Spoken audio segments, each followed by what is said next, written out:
Hi friends, দেখো তো এটা কি। এটা হলো মাশরুম।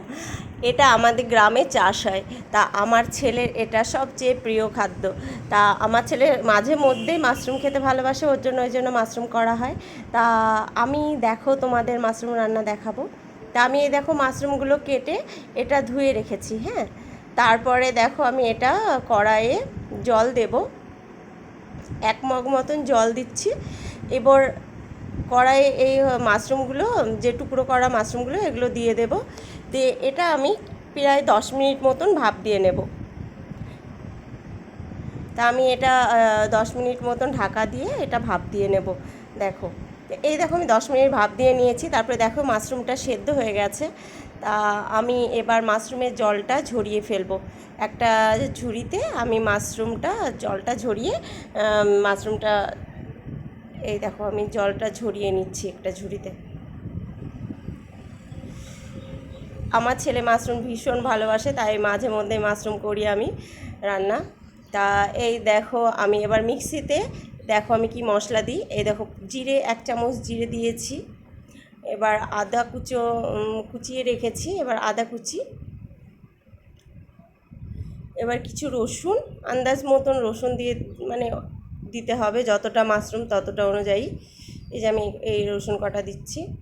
তবে আমাদের বাড়িতে লঙ্কা কম খায়, আমার ছেলেও সেভাবে ঝাল খেতে পারে না, তাই অল্প কাঁচা লঙ্কা দিচ্ছি। আর তার সাথে গুঁড়ো লঙ্কা দেবো, তার জন্য যে কয়েকটা কাঁচা লঙ্কা দিয়েছি। তার সঙ্গে একটু জল দিয়ে নিলাম, নাহলে পেস্টটা ভালো হবে না। দিয়ে এবার মিক্সিতে এটা পেস্ট করে নিলাম। তাই দেখো আমি আলু কেটে এটাতে নুন হলুদ মাখিয়ে রেখেছি। এবার কড়াইয়ে আমি তেল দিয়ে আলুটা ভেজে নেব। কড়াইয়ে তেলটা গরম হচ্ছে। এবার আলুগুলো কড়াইয়ে দিয়ে এবার আলুটা ভেজে নেব।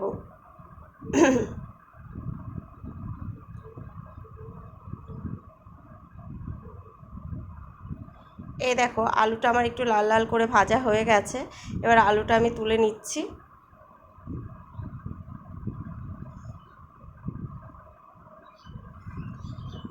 এবার এই কড়াই যে তেলটা আছে ওই তেলটুকুতেই আমি রান্না করব, আর বেশি তেল দেব না। তা এই দেখো এর ওপরে আমি তেজপাতা দিয়ে দিয়েছি। তারপরে এবার কুচনো পেঁয়াজ, পেঁয়াজ কুচিয়ে রেখেছিলাম আমি, এবার পেঁয়াজটা এবার দিয়ে দিচ্ছি।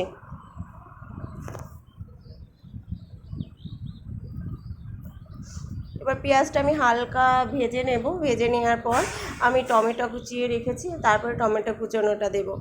এই দেখো টমেটো কুচোনোটা দিয়েছি। দিয়ে এবার আমি নাড়তে থাকবো।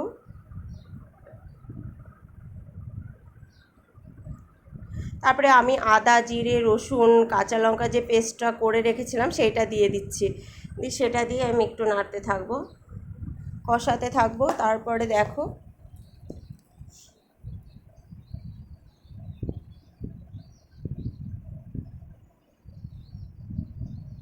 তারপরে এবার আমি আন্দাজ মতো নুন দেব। এই যে আন্দাজ মতো নুন দিয়েছি। দিয়ে এবার আবার নাড়িয়ে নেব একটু।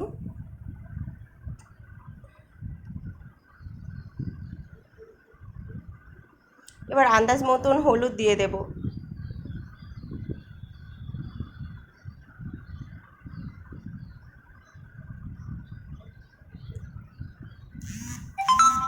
এবার আমি আন্দাজ মতন হলুদ দিয়ে এবার এটা নাড়িয়ে এবার কষাতে থাকছি।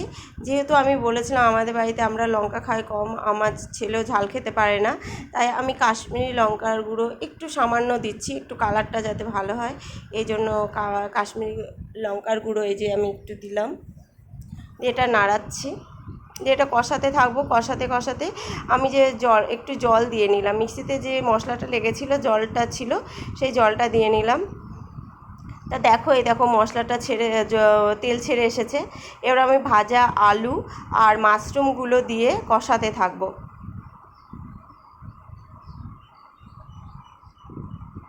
ভাজা আলু দিয়েছি, এবার আমি মাশরুমগুলো দেব। দেখো সেদ্ধ করা মাশরুমটা আমি দিয়ে দিলাম। দিয়ে এবার কষাতে থাকবো।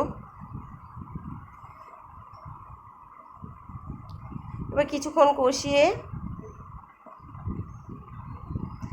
তারপরে আমি একটু সামান্য জল দিলাম, যেহেতু কষাবো তাই একটু লেগে যাচ্ছে, তাই একটু সামান্য জল দিয়ে নিচ্ছি।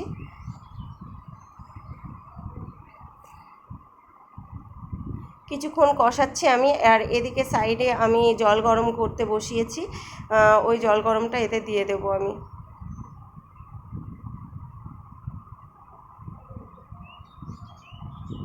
এই যে জলটা গরম হয়ে গেছে, আমার এদিকে কষানো হয়ে গেছে, দেখো মাশরুম থেকে তেল বেরিয়ে এসেছে, কষানোটা হয়ে গেছে।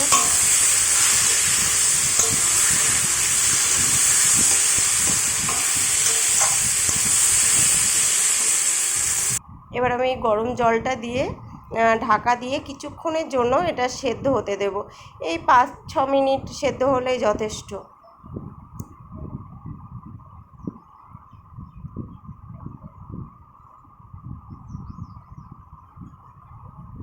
এবার আমি এই দেখো ঢাকা দিয়ে দিচ্ছি, আমি ঢাকা দিয়ে এটাকে সেদ্ধ হতে দেব কিছুক্ষণের জন্য। এই দেখো আমার মাশরুমের জলটা অনেকটা শুকিয়ে এসছে। মাশরুমটা কষা কষা করেও রান্না করা যায়, আর আমি যেহেতু এটা ভাতের সঙ্গে খাবো, রুটির সঙ্গে না, তার জন্য এটা একটু ঝোল ঝোল করেছি।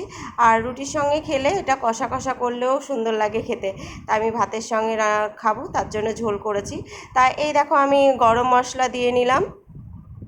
এবার গরম মশলা দিয়ে আমি আমার মাশরুম রান্না কমপ্লিট, আমি এবার নামিয়ে নেব। এই দেখো আমি মাশরুমটা নামিয়ে ফেলছি।